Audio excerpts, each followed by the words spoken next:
Bonjour à tous, je suis votre nouveau professeur d'image séquentielle en mouvement, cinéma quoi. Professeur J. Voilà, ça nous changera des autres abrutis qui ont des noms à coucher dehors. Donc, normalement, je suis censé vous enseigner des trucs comme Godard, etc. Mais ça me paraît un petit peu trop élitiste pour commencer, donc nous... Où sont les autres élèves? Quels autres élèves? Comment ça, quels autres élèves? Ben, je suis la seule inscrite en option ciné. Vous avez pas vu la liste? Quoi? La vache? Et comment ça se fait qu'il y a que toi? Oh, bah je sais pas, sûrement parce qu'on est dans une école de magie et que les élèves préfèrent pratiquer la magie et dompter des créatures magiques au lieu de s'intéresser à la façon dont les moldus prétendent faire tout ça. Mais le cinéma c'est bien, c'est des images qui s'enchaînent et qui donnent une illusion de mouvement, c'est pratiquement de la magie. Oh, mais on a inventé ça il y a 1000 ans, on les met partout dans nos journaux tellement c'est banal pour nous. Ouais. On n'a pas attendu internet pour faire des gifs. Mais c'est de la culture, c'est quand même triste de voir aussi peu de sorciers s'intéresser à ça. Ah, vous plaignez pas, vous avez largement plus d'élèves que les cours de littérature. All by myself. Ou les cours d'histoire. Mais c'est marrant l'affaire Dreyfus. Il se passe plein de choses. Ou pire, les cours de maths. Quand il est mort, il a laissé une note pour sa femme. « Ma très chère épouse, je suis mort en faisant ce que j'aime, c'est-à-dire, pas toi. » Mais c'est des cours obligatoires quoi, ils risquent pas d'avoir des soucis par rapport à leur moyenne dans les bus ou quelque chose, non? Mais non, ils vont compenser ça en ayant de bien meilleures notes dans les autres cours de magie. Oh, l'éducation dans ce taudis est complètement pétée. Bref, est-ce qu'il y aurait un film dont tu aimerais qu'on parle du coup durant ce cours? Mais c'est pas à vous de choisir ça?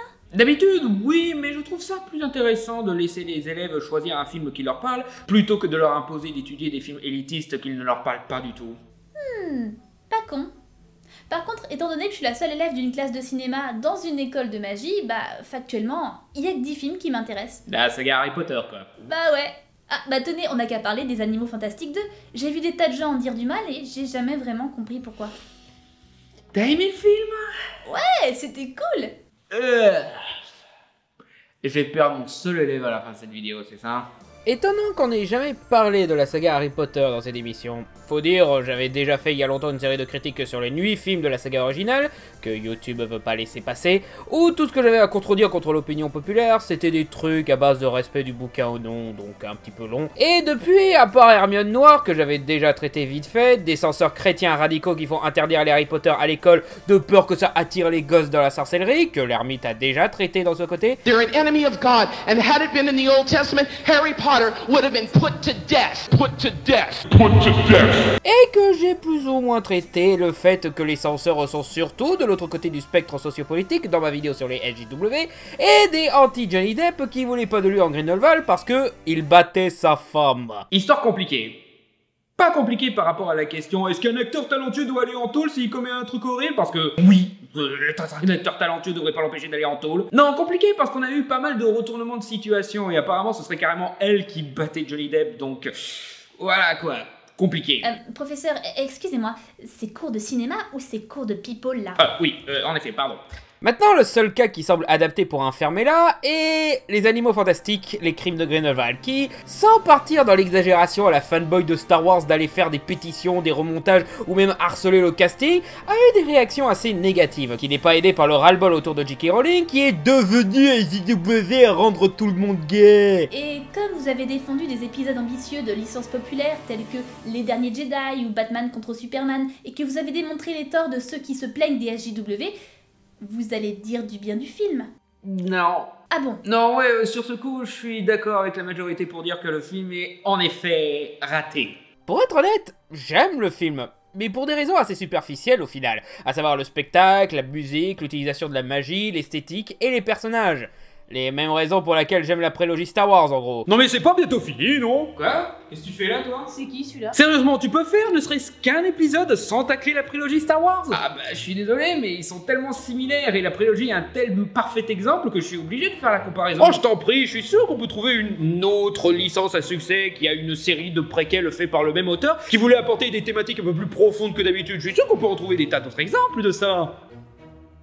Prometheus. Wow! Le film dont il ne faut pas prononcer le nom. Ah non, ouais, d'accord, là, oui, en effet, là, c'est limite injuste pour les crimes de Grindelwald, là, ouais. Ouais, voilà, à la limite, c'est un compliment de le comparer à la prélogie, au moins la prélogie, c'est fun. Non, mais d'accord, ok, bah, continue à comparer la prélogie, ça me va, ok. En fait, les crimes de Grindelwald a grosso modo les mêmes problèmes que la prélogie, et un petit peu Prometheus, faut le dire. La mise en scène fade et les acteurs sans énergie en moins, hein, parce que là, la mise en scène est sympa et les acteurs sont top. Le truc, c'est que je pense qu'il y a mésentente sur d'où vient le problème. Beaucoup se plaignent de J.K. Rowling qui est trop chiante à rendre tout le monde gay, d'autres se plaignent de Warner qui est toujours en institution pour avoir coupé trop de films. Coupé? Sors de cette classe! Et d'autres se plaignent de David Yates, réalisateur des 2 Animaux Fantastiques et des 4 derniers Harry Potter qui a toujours posé problème à beaucoup de fans. C'est vrai que c'est pas Alfonso Cuarón, mais bon. Ah, tu as vu les films d'Alfonso Cuarón? Non, je voulais faire genre, parce que j'avais aimé Le Prisonnier d'Azkaban. Ah. Mais enfin, essayons d'étudier un petit peu ce film pour savoir d'où vient vraiment le problème. Le problème vient de J.K. Rowling. Quoi? Sérieux? Vous vous mettez du côté des anti-AJW? Non plus, parce que bien qu'on soit d'accord sur qui est la coupable, on n'est pas d'accord sur les raisons. D'ailleurs, on va se débarrasser de ce point vite fait. Enfin, vite fait, me connaissant... La critique populaire autour de J.K. Rowling est qu'elle politise tout, qu'elle rajoute des noirs et des gays dans ses histoires, que beaucoup ont déjà imaginé comme blancs hétéros au fil des années, par désir de diversité forcée pour faire plaisir aux censeurs gauchiens AJW. Donc, admettons que ça ne fait pas plusieurs siècles qu'on a confirmé que toute œuvre est politique à différents degrés. Il est où le problème? Depuis quand un film politique égale mal? Parce que... Quoi, ça dévise? Non, parce que ça ressemble un peu à un code secret pour planquer le fait que ça emmerde de voir des minorités dans les films. Genre quoi, leur existence même est politique? Ce sont des êtres trop controversés? Ça fait bobo à la tête? Je veux pas de ça dans mes licences? Non, et puis l'argument c'est juste du commercial pour faire plaisir aux gauchias, bah à ce compte-là, prendre forcément des hommes blancs hétéros en personnage principal, bah on peut dire que ça aussi c'est du commercial, non? En fait, c'est limite plus, vous savez... Whitewashing, tout ça. Vraiment, à les écouter, le monde est divisé en 2 catégories de personnes. Hommes et politiques. Hétéros et politiques. Blancs et politiques. Aussi, combattre le racisme et l'homophobie, ça n'est ni de droite ni de gauche. C'est juste pas être un connard. Mais après, c'est vrai que son Twitter est célèbre pour ses anecdotes sur les personnages d'Harry Potter en mode JK, t'es bourré, rentre chez toi. C'est juste que je trouve ça très réducteur de limiter tous les problèmes du film à du politiquement correct. Surtout pour un film parlant de viol et de bébés morts, ou à une simple intention de progressisme. Progressisme assez discutable d'ailleurs. Voire carrément timide. Limite, je dirais même, ce n'est pas assez progressiste. Voire... pas du tout en fait. Bon après c'est pas bien grave, hein, c'est pas comme si elle soutenait régulièrement des propos transphobes. Oups. Déjà pour rappel, la saga Harry Potter elle-même avait déjà une dimension sociale et politique, et ce depuis la Chambre des Secrets. Après tout, c'est dans cet épisode-là qu'on avait mis en place le concept de racisme dans le monde des sorciers. Espèce de sang de bourbe. Certains sorciers pensent qu'ils valent mieux que les autres parce qu'ils ont ce qu'on appelle un sang pur.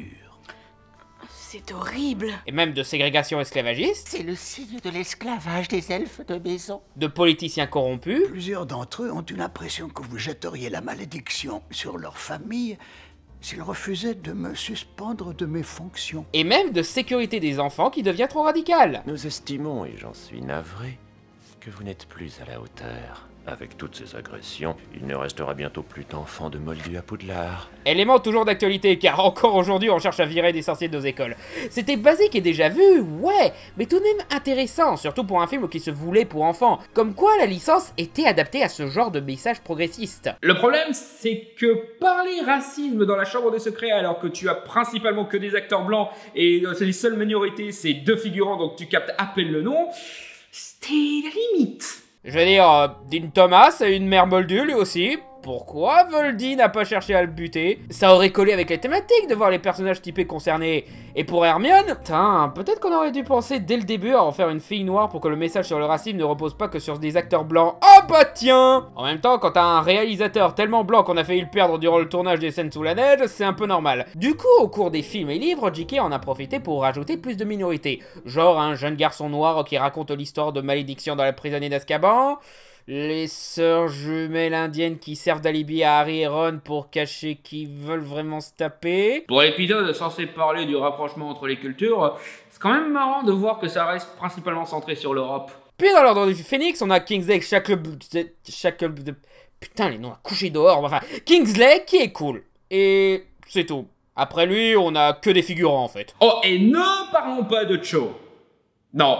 sérieusement, ne parlons pas de Cho. Déjà que c'est limite le fait que le seul personnage asiatique de Harry Potter s'appelle Cho Chang. Mais aussi, si je commence à parler d'elle, je vais attirer la haine des fangirls.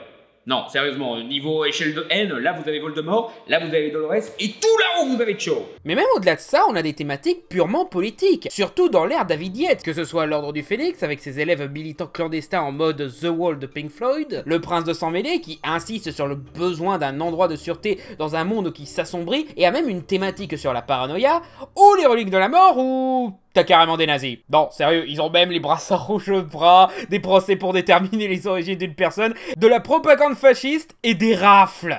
J'ai dit que la licence avait une dimension sociale, pas qu'elle était subtile. Bref, ouais, J.K. Rowling, qui voulait vraiment qu'Harry Potter soit une licence qui guide des générations à accepter leurs différences et de se sentir appartenir à cet univers magique, bien sûr a fini par se dire que ce n'était pas assez, et a essayé d'en rajouter. Et ça a commencé par la fameuse information comme quoi Dumbledore est gay, dans une interview datant de 2007. Ouais, vous êtes mignon à réagir à ça comme si c'était un choc en 2018, mais en fait, ça faisait 11 ans qu'on savait. Et en soi, c'est cool que tu veuilles représenter des minorités dans tes histoires, mais c'est un peu trop tard là. Quand elle parlait de Dumbledore gay, elle a fait en sorte d'en parler dans tout, sauf les films et les bouquins. À part cette scène qui est censée en faire référence apparemment. J'adore les modèles de tricot. Genre les hétéros aiment pas le tricot, quoi. Mais pour le reste, c'était principalement ses interactions sur les réseaux sociaux qu'elle a commencé à parler de tout ça. Principalement Pottermore. Et quand elle a lancé Pottermore, ben, les films et les bouquins étaient finis depuis longtemps. Donc rajouter ça après les faits, c'est une forme de révisionnisme de sa propre création. Encore un point commun avec George Lucas et Ridley Scott. Et ça se pose en opposition des interprétations des lecteurs et spectateurs. Et ces mêmes lecteurs et spectateurs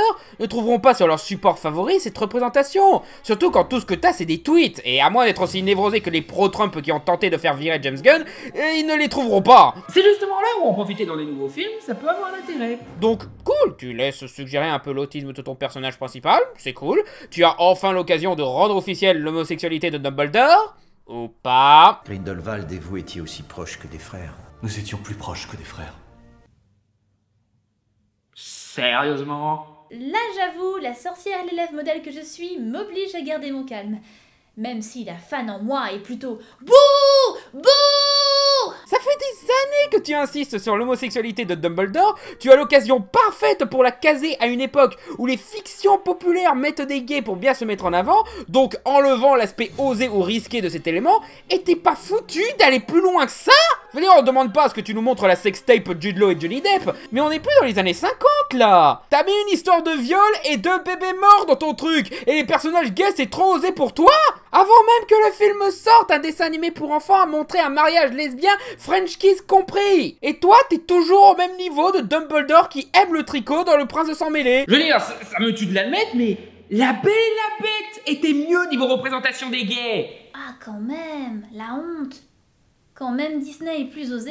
Je veux dire, oui, le film était tout pourri et leur façon de représenter les gays c'était clairement mal fait et mercantile, mais au moins ils ont osé, ils sont allés jusqu'au bout, eux. Et encore, niveau représentation ethnique, c'est pire. Entre Youssouf Kamal, le prince arnaqueur sénégalais, et Nagini qui devient non seulement humaine, mais aussi indonésienne jouée par une coréenne, et portant une symbolique peu subtile sur les porteurs du sida. Ouais, merci d'offrir aux générations de jeunes filles asiatiques une représentation de ta licence culte, en tant que victime qui sera enfermée dans sa condition animale pendant des décennies, asservie par un sorcier Hitler qui lui tète son lait, donc ressortant le cliché raciste de la femme asiatique soumise à un homme blanc, à la fois esclave et objet de désir, et qui sera l'une des pires menaces de la saga Harry Potter et qui finira décapité par un adolescent. Tiens, c'est un peu comme si ton progressisme n'était pas du tout progressiste et que ta représentation des minorités est affreusement stéréotypée.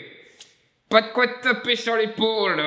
Excusez-moi, j'ai pas du tout écouté ce que vous avez dit après cliché raciste de la femme asiatique soumise. C'est un vrai truc ça? C'est à ce point répandu au cinéma? Ouais, c'est un cliché malheureusement assez répandu, on a même des listes de ça. Mais c'est horrible le cinéma, pourquoi vous enseignez ça? On a un cours qui nous enseigne les sortes de mort et de torture et c'est moins sordide que ça?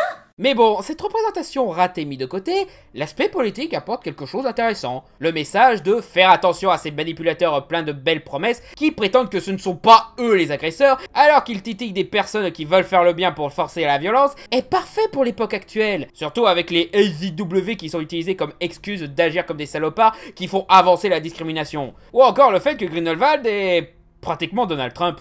Genre, déjà que JK n'a jamais caché qu'elle méprise Trump, et la façon dont est écrit le personnage, ben... On raconte que je déteste les noms magiques. Je ne les déteste pas.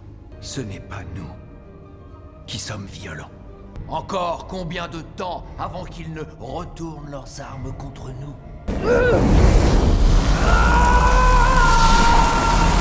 Ou même utiliser la détresse sincère de personnes dont la société rend malheureux, ça fait un message compromis entre deux extrêmes pertinents. Ouais, la société actuelle a des défauts, mais virer extrémiste comme l'autre con de Rampage va faire qu'aggraver la situation. Faut donner des exemples à notre échelle, et à force, la société deviendra meilleure. Donc ouais, malgré tout, le message politique des crimes de Grindelwald est assez bénéfique.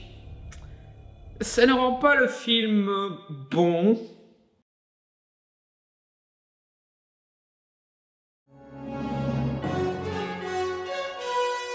Disons le cash, les crimes de Grindelwald n'a pas de scénariste. Ben, évidemment que si. Qui écrit les dialogues et décide de l'histoire alors? Eh bien...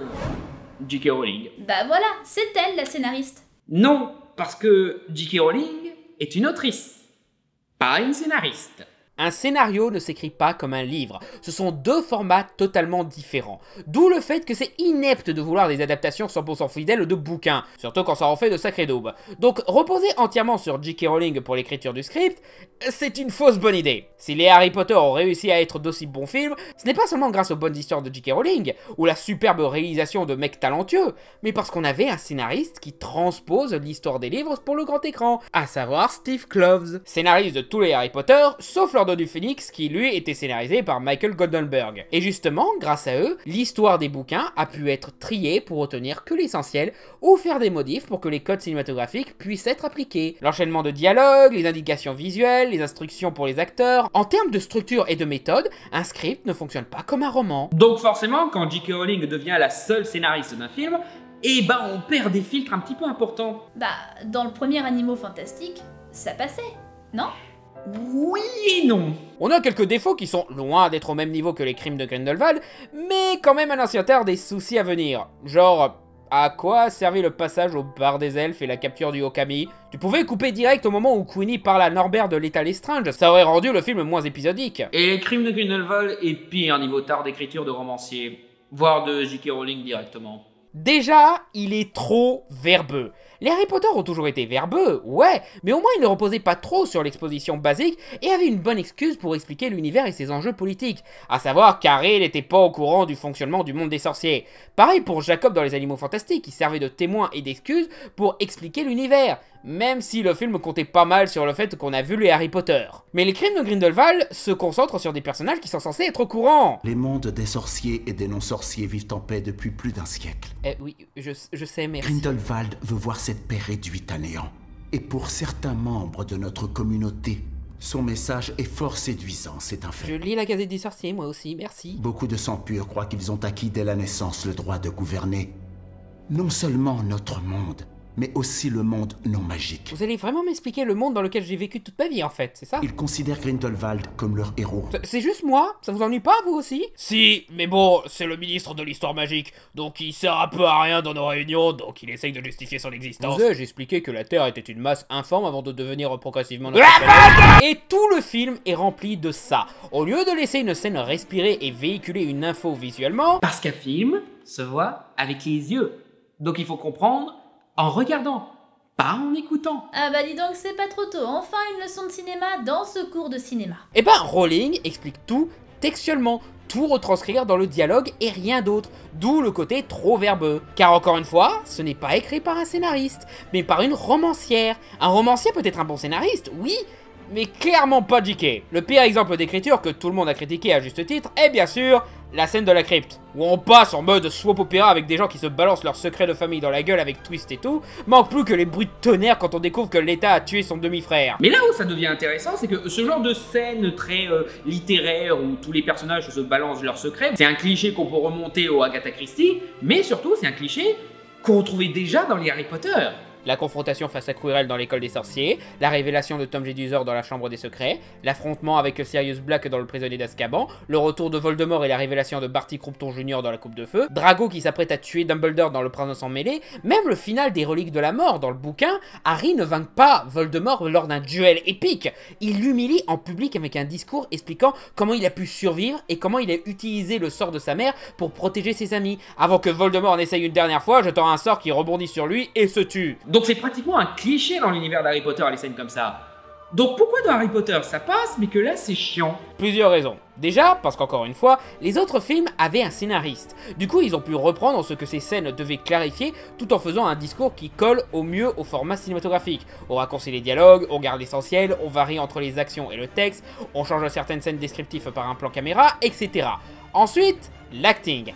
Bien que les Crimes de Grindelwald aient d'excellents acteurs et qu'ils font de leur mieux, ils n'ont pas la même énergie qui faisait que tu étais captivé par ce que disaient Sirius Black et Lupin ou Voldemort et Barty Croughton Jr. Puis on a bien sûr la mise en scène. On a beau critiquer Chris Columbus, mais avant de se chier dessus avec Pixel et Percy Jackson, il savait comment mettre une ambiance théâtrale et inquiétante pour rendre prenant les explications de Quirrell et Tom Jedusor. C'est encore mieux quand Alfonso Cuarón s'occupe de la séquence révélation du prisonnier d'Azkaban, car il apporte le rythme, le cadrage, les mouvements de caméra et même le décor qui bouge continuellement de la cabane hurlante qui renforce la tension et le tourbillon d'émotions. Et juste l'étrange de cette histoire. Je veux dire, qui soupçonnait le rat de Ron jusque-là? Moi je savais, moi. Non mais toi, ça compte pas, t'es une sorcière, t'as l'habitude de ce genre de truc. Donc, Même David Yates, le réal des Crimes de Grindelwald, avait fait mieux dans Le Prince en mêlée, en y apportant une tension progressive et une mélancolie quant à l'issue de la scène où Drago révèle son plan à Dumbledore. Mais surtout, la véritable raison pour laquelle ça marche mieux que dans les Crimes de Grindelwald,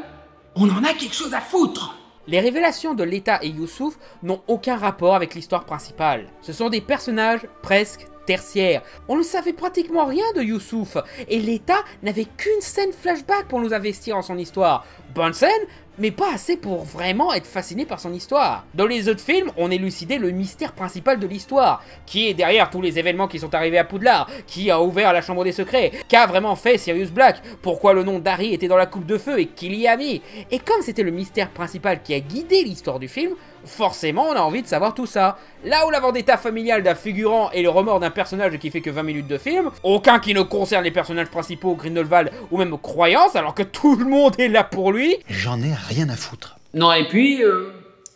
Non, moi non plus, je comprends pas pourquoi elle échange les bébés. Elle dit que c'était pour qu'il arrête de pleurer, mais quitte à aller à fond dans le cliché, explique qu'elle a étouffé par accident le bébé en tentant de le faire taire, et qu'elle a cherché à le remplacer par un autre bébé dans la panique. C'est une gosse, c'est normal de planquer sa bêtise de cette manière. Normal, c'est vite dit quand même, hein. Mais là, elle échange les bébés parce que... Je sais pas, peut-être parce que J.K. Rowling est fan de La vie est un long fleuve tranquille. La salope. En fait, le film rappelle un peu les quelques ratages d'Harry Potter et la Coupe de Feu, où toute l'histoire s'enchaîne et rush trop tous les sous-scénarios. Sauf que la Coupe de Feu, au moins tu pouvais redécouvrir l'histoire sous une meilleure forme, à savoir le bouquin. Mais les Crimes de Grindelwald, c'est juste un film, il n'y a pas de bouquin d'origine. Donc du coup, tu te retrouves qu'avec ça. Et non, le script ne propose pas mieux. Ah, la récré. Attends, il y a une récré à Poudlard? Mais attends, mais du coup, il y a une salle de prof ou...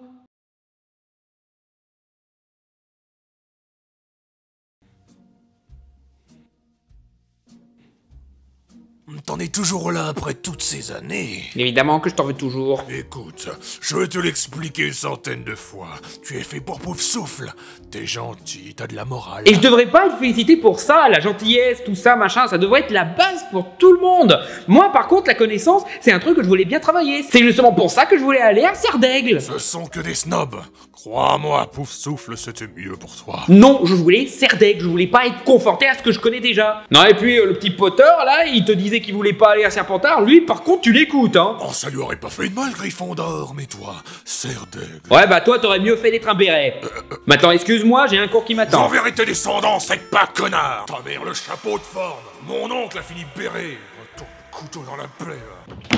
Bonjour. Waouh, vous avez l'air contrarié aujourd'hui. Je préfère pas en parler, tu vois. De quoi on parlait déjà hier? Alors, on en était au fait que J.K. Rowling était beaucoup plus faite pour écrire des livres que des scénarios. Ah oui, voilà. Donc du coup, on n'a pas encore parlé de l'autre gros problème lié à ça. L'histoire est trop riche. Donc, question. C'est quoi l'histoire de ce film? Alors, ok, donc tout commence Non, en fait, il y a Dumbledore. Non, c'est parce que non, si je commence par ça, ça va être trop chiant. Eh bien, c'est que je sais pas par quoi commencer. exactement. Le film a trop de sous-scénarios et de personnages. Et Harry Potter a toujours eu beaucoup de personnages et de détours, oui, mais c'était concentré au moins. On avait un point de vue fixe, à savoir celui d'Harry, ça se passait durant une année, laissant donc assez d'espace et de statu quo pour que la richesse de l'histoire soit bien exploitée. Là par contre, on a 8 points de vue différents. Norbert qui essaye de retrouver Tina et Croyance, Tina qui essaye de retrouver Croyance et subit la pire histoire avec cette connerie de malentendu, Grindelwald qui forme son groupe fanatique et essaye de retrouver Croyance, Croyance qui essaye de trouver ses parents et se trimballe Nagini comme un boulet, Leta qui se retrouve malgré elle dans cette histoire, Jacob qui cherche Queenie, Queenie qui cherche son bonheur, et Dumbledore qui sert à rien. Dumbledore. Et le pire, c'est que c'est pas impossible de faire fonctionner autant d'histoires dans un seul film. Je veux dire, c'est juste 2 histoires de plus que dans Cloud Atlas, qui lui, il a réglé son problème à faire fonctionner toutes ces histoires. Il prenait le temps que chaque histoire ait sa place dans l'histoire principale, et surtout, chaque histoire avait un arc. Mais là, ces nuits histoires se sabordent entre elles, faisant patauger le développement des personnages et l'intrigue principale. Norbert n'apprend rien, Tina comprend juste qu'elle est conne, Grindelwald est le méchant et a donc pour fonction de s'enfoncer dans l'erreur, mais voilà. Croyance subit le scénario et est tellement bâclé qu'on n'explique même pas comment il a pu survivre à ce qui s'est pris un film plus tôt. Je te croyais mort? Non. L'état a presque une évolution, mais son histoire est tellement survolée que tu la ressens pas au cours de l'histoire. Queenie n'apprend pas de ses erreurs. Jacob, à la limite, ne se laisse pas dominer par une relation toxique, c'est toujours ça, même si c'est mal exploité. Et Dumbledore n'accomplit rien du tout. Dumbledore. Parce que finalement, le film raconte rien. Il essaye d'avoir un thème principal, à savoir la communication et ses difficultés, mais il s'est mis 40 choses à raconter sur le dos et se perd dans son brouillon. Cloud Atlas savait ce qu'il avait à dire. Chaque histoire racontait essentiellement la même chose. C'était pratique, en plus d'être à propos sur le thème de l'impact des actions sur le temps. Beaucoup disent que le film sert principalement à mettre en place l'histoire pour les prochaines suites. Ben, ok, mais... Du coup, j'ai payé pour voir une bande-annonce, c'est ça que t'es en train de me dire. Non, et puis aussi, c'est une fausse excuse, parce que même là, on pouvait faire mieux. Genre, on avait besoin de l'histoire de Youssouf et l'État. J'aime beaucoup l'histoire de l'État, mais finalement, si le film devait mettre en place les suites, son histoire servait à rien. Surtout qu'elle meurt à la fin. Oups! T'as même des éléments qui t'échappent complètement quand tu ne fais pas gaffe. Par exemple, l'Aurore qui devait escorter Grindelwald à Azkaban, que ce dernier tente de tuer et sauver sans réelle raison. Vous avez capté qu'on le retrouve durant la réunion pour le passeport de Norbert, et à la fin où tous nos personnages sont réunis à Poudlard? Non? Eh bien c'est parce qu'il n'est plus qu'un figurant dans ces moments-là, et n'a plus de dialogue. Mais genre, déjà que je comprends pas pourquoi Grindelwald l'a pas tué, mais si c'est pour qu'il ne serve plus, pourquoi garder ce personnage en vie? Peut-être parce qu'après il sera plus important dans les suites. J'enlève 100 points à... peu importe c'est quoi ta maison. Pareil pour le mec qui aide Grindelwald à s'évader. Vous aviez capté qu'il était dans le premier Animaux Fantastiques? Non, sérieux, c'était ce mec. Où est-elle? Goldstein. Vous venez encore de déranger les enquêteurs. Où allez-vous? Je suis malade, monsieur Abernathy. Et vous en êtes pas rendu compte parce qu'à aucun moment le film profite du fait que ce personnage était déjà présent dans le premier film. Il n'a pas d'interaction avec Queenie ni même avec Tina. D'ailleurs, dans le bordel, on en oublie la relation sororelle entre Tina et Queenie. Tina a la limite rien à foutre que sa sœur rejoint un groupe d'extrémistes. Et c'est ça le problème du film. Il doit mettre en place beaucoup d'éléments, mais se perd avec du remplissage, que ce soit des séquences entières ou des sous-scénarios entiers. Le pire étant de loin le malentendu entre Norbert et Tina, qui sert juste à remettre à zéro leur relation pour refaire l'histoire du flic qui déteste Norbert mais apprend à l'aimer au cours du film. Moi j'ai pris option soin aux créatures magiques et le manuel de Norbert Dragono dit que Tina finit par se marier avec lui. Ah oui, en effet. Ils ont même 3 gosses. Donc si vous pouvez arrêter de nous faire chier avec tout le truc de finiront ou pas ensemble de toutes les comédies romantiques débiles là, ça nous fait des vacances. Surtout que voilà, ils sont clairement fous de l'un de l'autre. Hein. Ah parce que ça arrive souvent ça dans les films. Putain, ils sont trop prises de tête ces moldus. En autre situation facile à régler, que le scénario fait traîner pour remplir, pourquoi Dumbledore ne dit pas aux Aurores « Je peux pas combattre Grindelwald parce que j'ai fait un pacte de sang avec lui ». Je veux dire, même s'il cache son homosexualité, ils savent déjà pour les liens que les deux partagent. Il a même dit qu'ils étaient plus proches que des frères. Et il semble même qu'ils soient au courant du pacte, vu comment l'Aurore qui a transféré Grindelwald regarde le pendentif comme s'il savait ce que c'était. Donc pourquoi il le dit pas ? Il dit juste « je peux pas » pour forcer la paranoïa des Aurores en faisant croire qu'il est du côté de Grindelwald, et il se fout tout seul dans la merde et s'empêche lui-même d'être utile à l'histoire. Encore une fois, on fait exprès du forçage pour ralentir l'histoire. Dumbledore! Vous n'enseignerez plus la défense contre les forces du mal. Par contre, vous avez le droit de rester à Poudlard. Je sais pas, c'est sa seule adresse? Aussi, c'était quoi ça? Jacob, je peux prendre ça? Ça n'a absolument servi à rien, ça. C'était dégueu et inutile. Même pour faire tomber Youssouf dans les pommes, il pouvait tout simplement se libérer et lui jeter un sort pour l'assommer. Petrificus totalis. Ou bien utiliser un de tes animaux fantastiques, mais ça on en parle plus tard. Et même comment il l'a chopé, ça dit rien d'utile à l'intrigue. Il a juste chopé par accident un parasite d'un... Il doit y avoir un dragon d'eau dans ses égouts. Ouais, sauf que j'ai beau chercher, mais le manuel il parle pas de dragon d'eau ou de parasite là. J'ai l'impression que Norbert il a pas bien fait son boulot en fait. Même pour passer d'un sous-scénario à un autre, nos héros doivent limite lire le script pour savoir où ils doivent aller. Il y a une boîte cachée au ministère, Tina. Une boîte qui nous dira où se trouve Croyance. Quoi? D'où tu connais l'existence de cette boîte? On en a parlé dans aucune autre scène avant ça. Même Dumbledore t'en a pas parlé. Tu pouvais pas dire direct que la boîte contient l'arbre généalogique des Lestrange? Et puis même, qu'est-ce que tu t'en connes de la véritable identité de Croyance? En quoi ça va aider à le retrouver? Et le pire c'est que s'ils étaient restés dans la cachette de Dumbledore, ils auraient mieux trouvé la piste de Croyance. De la même manière que Jacob et Youssouf ont retrouvé sa piste. À savoir la boule de cristal de Nicolas Flamel. Donc tout leur passage au ministère ne sert à rien si ce n'est une scène d'action cool mais gratuite. Et même pour le plan de Grindelwald, pourquoi voler l'arbre généalogique et le mettre au cimetière? Pour attirer de l'État? Norbert? Tina? Grindelwald savait pour le secret de l'État? Dans ce cas, pourquoi ne pas intervenir lui-même pour expliquer que Croyance n'est pas Corvus Lestrange? Il a un bon divinatoire qu'il utilise ça pour prouver ses dires. Mais niveau on suit le scénario, on a même pire. Le putain de cliché de la prophétie qui sert qu'à justifier encore plus pourquoi tout tourne autour de Croyance. Genre le fait qu'il soit un obscurial, une entité dangereuse puissante, on s'en fout maintenant? On l'oublie même vu qu'il utilise une baguette magique à la fin du film. Vous savez qu'il est censé ne pas savoir utiliser la magie? C'est justement à cause de ça qu'il est devenu un obscurial. Oui, je sais, dans Harry Potter aussi il y avait une prophétie, mais au moins Harry s'était démarqué par d'autres moyens que juste être l'élu de la dite prophétie. En fait, il est peut-être pas, si ça se trouve, Team Neville en force, et la prophétie apportait une histoire intéressante d'Harry qui se laisse aveugler par l'orgueil. Ça n'était pas là juste par facilité scénaristique pour justifier des actions. Encore une fois, ça sent l'adaptation rushée d'un gros bouquin qu'on a essayé de faire rentrer dans un film de 2 heures. Sauf que là, il n'y a pas de bouquin. Mais si je devais désigner un problème principal à toute cette histoire, c'est... les animaux fantastiques n'étaient pas faits pour être un préquel. Parce que 99% du casting est inédit. On a 2 personnages à peine nommés dans les livres et on évoque que Dumbledore existe, mais c'est tout. Et à la base, les animaux fantastiques ne se voulaient pas comme un préquel, mais comme une simple aventure dans le monde des sorciers. Et c'était suffisant. Mais la suite a voulu détourner tout ça pour en faire un préquel, quitte à forcer des personnages d'Harry Potter comme Dumbledore, qui finalement a très peu d'intérêt dans cet épisode, Nagini, qui est inutile et dont la présence a amené beaucoup de saucisses moraux, et Nicolas Flamel, qui est encore plus inutile. Bon, au moins sa présence permet de donner plus d'impact quand on l'évoque dans Harry Potter à l'école des sorciers. Mais alors Flamel, il va mourir. Il va mourir. Grâce au crime de Grindelwald, quand vous reverrez cette scène, vous vous direz « Oh non, je l'aimais bien le petit vieux, il était rigolo !» Et l'époque est trop lointaine pour raconter une histoire pertinente pour le parcours d'Harry Potter. Un préquel plus pertinent se focaliserait plutôt sur la première guerre contre Voldemort. Comment les maraudeurs l'ont vécu, comment ils ont grandi durant l'ascension du Seigneur des Ténèbres, comment et pourquoi Rogue a rejoint Voldemort et comment il a fini par le trahir. Tu pourrais même prendre la dimension politique des crimes de Grindelwald et l'appliquer ici pour qu'il soit mieux exploité. Et j'en viens à un autre problème par rapport à Voldemort, c'est que maintenant qu'on a Grindelwald en comparaison, on se rend compte que Voldemort, en vrai, c'est une chochotte. Quoi?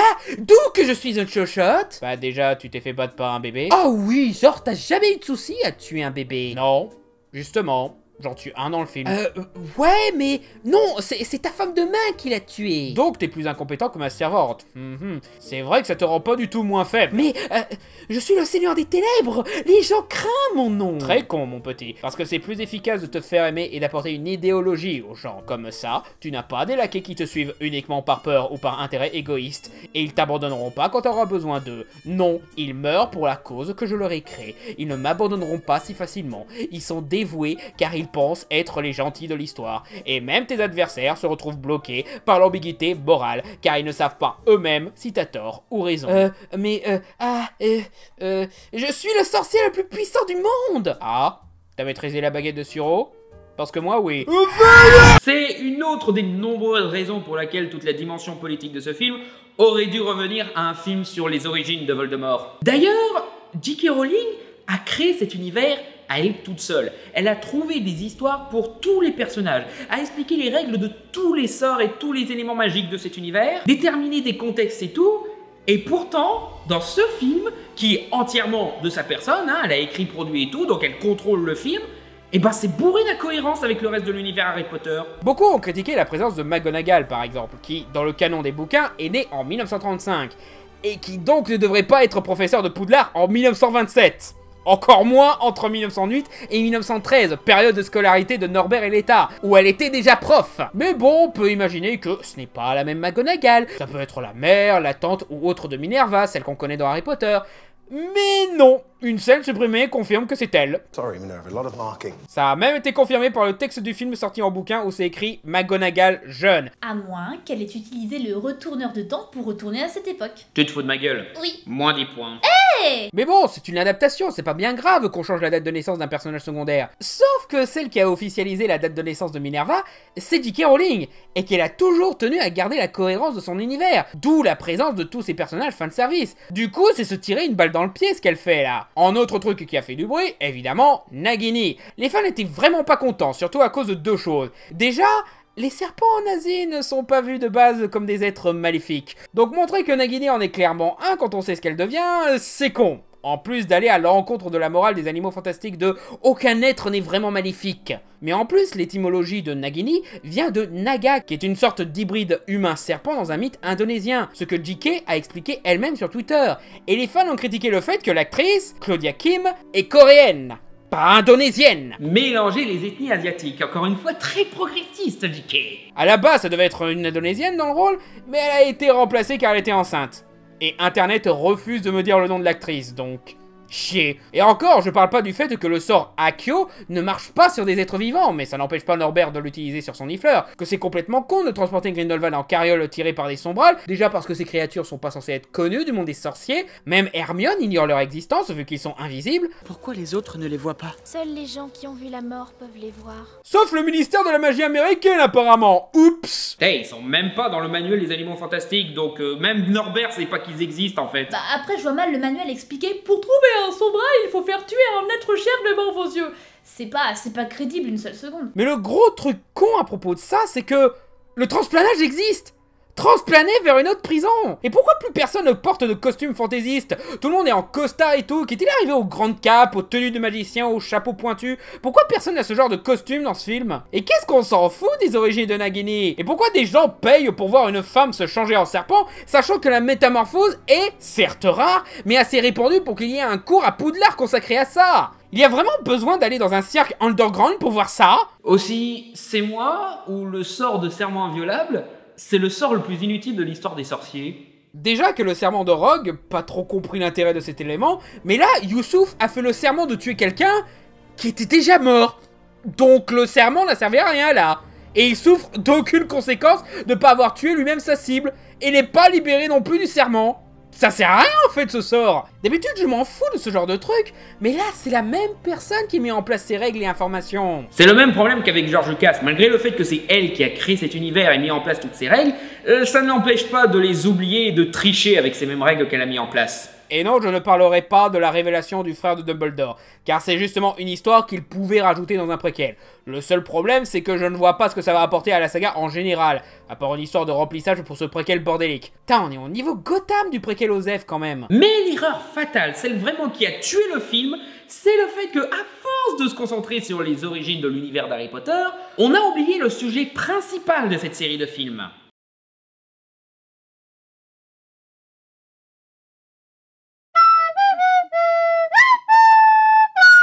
Pour moi, c'est le plus gros échec de cette suite. On met en place tout ce nouveau casting, on fait en sorte de les rendre attachants, on rend leurs aventures fun, leurs concepts fascinants, pour donner envie de les revoir. Et quand on les revoit, ils ne servent à rien.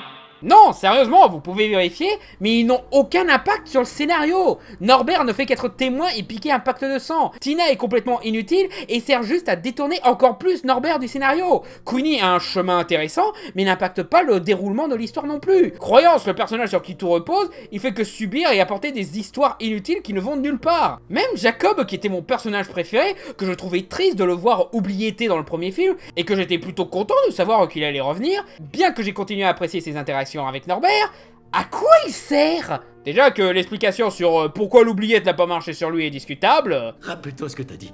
La potion n'efface que les mauvais souvenirs. J'en avais pas. Ah bon? Pas même le fait que t'aies chopé une maladie à cause de ce bordel? Ou toutes les fois où t'as morflé et failli mourir? Ou les histoires avec les Obscurials, c'était un bon souvenir pour toi, ça? Il n'y a pas de cas avéré d'Obscurial ayant survécu après l'âge de 10 ans. La fillette que j'ai rencontrée en Afrique avait 8 ans quand... Elle avait 8 ans quand elle est morte. Bah, c'est peut-être mieux que de travailler à l'usine de conserve. 10 points de plus pour le coup. Et pourquoi tu regardes Queenie à la fin du film comme si tu la reconnaissais pas tout de suite? Et quoi, les Moldus n'avaient que des mauvais souvenirs de cette nuit-là? Pas même un gosse qui a trouvé ça joli ou John Voight qui était content de prouver que les sorciers existent? D'accord que le premier film avait précisé que la potion enlevait que les mauvais souvenirs, mais là pour le coup, ça fait demander si ça n'a pas servi à rien ce que Frank a fait. Une fois, j'ai tellement oublié un gars, il a eu du mal à retrouver son trou du cul. Il a pas chié pendant 12 jours, l'horreur. Surtout quand les médecins l'ont découvert. Il a bien fallu que ça ressorte quelque part, hein. Et même pour le développement de Queenie, ça aurait été la même chose sans Jacob, même plus compréhensible. Genre elle est frustrée que l'homme qu'elle aime soit oubliété, et ça l'amène à sa perdition émotionnelle où elle finit par rejoindre Grindelwald. Donc même pour impacter un sous-scénario qui n'impacte rien, Jacob ne sert à rien. Il est trop inutile pour être utile à un truc inutile. Même les animaux fantastiques, je veux dire, la base de la licence, vous savez, trouver les animaux, les protéger du reste du monde, tout ça machin. La bonne blague, ils sont là que pour 20 minutes de film. Et soit ils mettent le scénario en pause, soit on les oublie complètement. Je veux dire, on a un Kappa en liberté que le film suggère comme étant une des créatures que Norbert doit attraper, mais... on l'a complètement oublié. Mais genre, on le montre, Norbert évoque qu'il pourrait être important plus tard, et on n'en parle plus du tout. C'est particulièrement dommage parce qu'il y a eu toute une com autour du Kappa, quoi, avec ces fausses affiches du cirque qui présentent « Oh, revenez voir le Kappa !» Et finalement, on l'oublie. C'est con. Et les autres, c'est juste pour remplir le film. Genre, je pense que le film pouvait survivre sans les passages avec le Zoubou. Qui, d'ailleurs, n'est pas dans le manuel. Est-ce que Norbert va se choper une amnésie à la fin des films? Ou est-ce que J.K. a inventé des nouvelles créatures en oubliant que le film devait adapter ça à la base? Le plus bête dans tout ça, c'est que le Kappa, lui, il y est. Limite, ils sont forcés à l'histoire. Le coup du cirque underground, par exemple, c'est que du remplissage. C'est limite comique quand l'incruste des animaux fantastiques interrompt sans transition une scène. Genre Antonio qui... J'ai pas compris à quoi il sert. Montrer que Grindelwald est un connard avec les animaux? Non mais genre, tuer un bébé, ça suffit pas à montrer que c'est un connard? Ou dans une autre scène, t'as Norbert et Tina qui étudient Youssouf qui est tombé dans les pommes. Et là... Ça, c'est le zoo. Et après ça, il ne sert qu'une seule fois, faire sortir Norbert, l'État et Tina du ministère français et de ce sous-scénario inutile et fuir des... Matagots. Ok, est-ce que Hagrid essaye de vous arnaquer avec ce manuel-là? Parce qu'il manque des pages, c'est pas possible. Tu es un pigeon, Harry. Je pense pas que ce soit lui qui décide du budget des bouquins, professeur. Et d'ailleurs, même eux sont forcés pour justifier le titre, les animaux fantastiques. Pourquoi le ministère utilise les animaux fantastiques pour arrêter les intrus? Ils auraient pas un dispositif qui permet d'immobiliser et assommer des intrus, non? Et on est pour le ministère français de pas avoir de baguette. Petite question comme ça. Comment vous faites pour corriger ça? Pardon? Bah, vous arrêtez pas de parler des défauts du film, mais vous proposez quoi pour faire mieux? Très bonne question, c'est une très bonne façon de penser ça. Et sans prétention aucune, oui, il s'avère que j'ai quelques idées à suggérer qui pourraient régler le problème. À commencer par ça. Qu'est-ce que c'est? Ceci est le logo officiel du monde des sorciers, la licence officielle qui comprend Harry Potter et les animaux fantastiques. Et la création de ce logo confirme une intention de créer un univers cinématographique autour d'Harry Potter. Et le potentiel d'un univers cinématographique sur le monde d'Harry Potter est riche. On peut faire des tas de films et séries de films sur cette licence. Et s'ils ont l'intention de faire un univers cinématographique, ça rend le bordel des crimes de Grindelwald plus impardonnable. J.K. pouvait juste espacer tout ce qu'elle essaye de faire dans un film en plusieurs films. L'histoire d'un mouvement fasciste en pleine ascension, qui est la partie qui semble prioritaire pour J.K., a raison au vu de la situation actuelle. Elle pouvait le faire, comme je le disais, dans un préquel plus direct d'Harry Potter, en montrant l'ascension de Voldemort. Grindelwald n'avait pas besoin d'être un leader anti-moldu. Jusque-là, on pensait juste que c'était un rival diabolique de Dumbledore avant les animaux fantastiques. Ça aurait été mieux d'en faire une sorte de professeur Moriarty qui essaye de conquérir le monde à travers différents plans en affrontant différents adversaires, que ce soit Dumbledore pour la rivalité personnelle, un Aurore genre Thésée pour le combattre dans ses plans plus concrets, oui le personnage est chiant mais conceptuellement on peut l'améliorer, et Norbert dans un plan cherchant à transformer les animaux fantastiques en armes. Ça aurait été parfait. Déjà que c'est son seul but dans le premier film, utiliser un Obscurial comme arme, il n'y avait pas ce bordel de frères cachés de Dumbledore ou de prophétie, on aurait même mieux exploité le concept, Norbert aurait eu un vrai rôle majeur, et même mieux, ça aurait collé avec le canon officiel où le plus grand exploit de Norbert et d'avoir stoppé des expérimentations sur les animaux fantastiques. Et ça, c'est dans le manuel, hein. Tu l'as lu, le manuel que t'as écrit, JK, ou... Tu pourrais même faire un film réunion où les 3 héros s'unissent dans une guerre finale contre Grindelwald, ça aurait été cool. Ou simplement faire des aventures qui se suffisent à elles-mêmes, sans forcer le teasing pour d'autres films. Un peu comme les Indiana Jones ou les vieux James Bond, quoi. Ça me tue de le dire, mais encore une fois, le MCU a montré comment faire un bon univers cinématographique, en ayant un concept par film. Pas 40 par film. En fait, ce film, c'est Batman v Superman qui recommence, quoi. Je pense que c'est ce qui me déprime le plus à propos de ce film. Le potentiel. Les idées sont bonnes et peuvent donner un super film. Même la réalisation de David Yates est meilleure que d'habitude. Et le casting est excellent. Oui, même Johnny Depp. Mais le film se donne trop de choses à faire, au point d'oublier de faire un film animaux fantastiques. Même Les Crimes de Grindelwald, je comprends pas ce titre. On dirait une enquête ou une étude de ce que Grindelwald a commis, mais... non. C'est limite si JK voulait un titre, alors Le Retour de Grindelwald ou Grindelwald contre-attaque, mais en plus original, elle a rien trouvé d'autre que Les Crimes. Ce film n'est pas un film. C'est un ensemble de concepts qui ont été mélangés pour créer une abomination à la The Thing. Séparément, ça peut être cool, mais mélanger de la sorte, c'est perturbant. Donc c'est pas bien d'avoir de l'ambition et d'avoir un scénario riche. Non, c'est ni bien ni mal.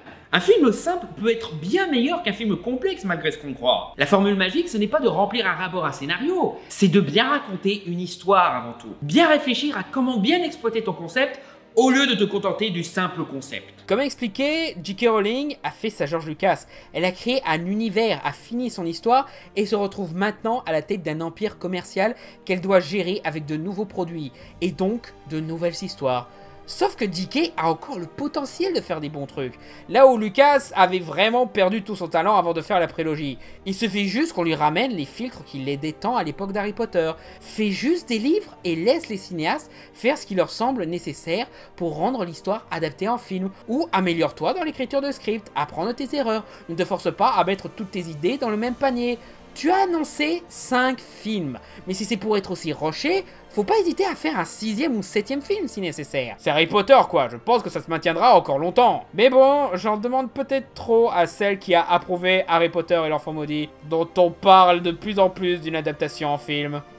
Et quelque part, des films comme ça, ce sont des bonnes leçons pour ceux qui ont l'ambition de faire des séries et des licences riches. Ok, je crois que j'ai compris. Quand je suis entrée dans votre salle de classe la première fois, je voulais simplement parler des films Harry Potter parce que je considérais le cinéma des Moldus comme une sorte de vivier où se côtoient le racisme, le sexisme, des subterfuges d'écriture éculée. Mais vous m'avez donné envie de voir toutes sortes de films, et même de mauvais films, parce que finalement, on en apprend beaucoup d'eux, et même bien plus qu'on ne le pense. Exactement, ça c'est une très bonne leçon à en tirer. Bon par contre là, il est quelle heure quoi Ouais, il doit me rester environ une demi-heure de cours et j'ai pratiquement dit tout ce que j'avais à dire sur les animaux fantastiques. Que faire? Bah du coup, on va continuer dans la lancée d'apprendre des mauvais films et on va te faire un petit cours de montage. Et d'ailleurs, j'ai le film parfait pour parler de ça. Je suis désolé, je comprends ce que vous vouliez faire, mais apparemment il est illégal de montrer Birdemic en cours de cinéma.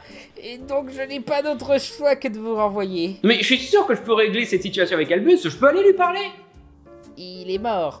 Ça fait un moment maintenant. Ah oui, merde, j'avais oublié.